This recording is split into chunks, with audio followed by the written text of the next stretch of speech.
Ты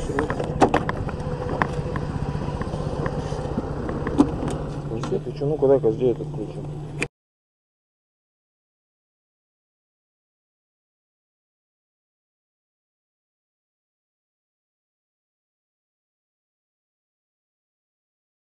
А где ваша каска? Брат, я ровно еду. Да, можете идти. Пиво пил, брат. Пиво? Да. Не останавливайся. А норма сколько? Норму сейчас нету, Никит. Надо по нулям, чтобы было.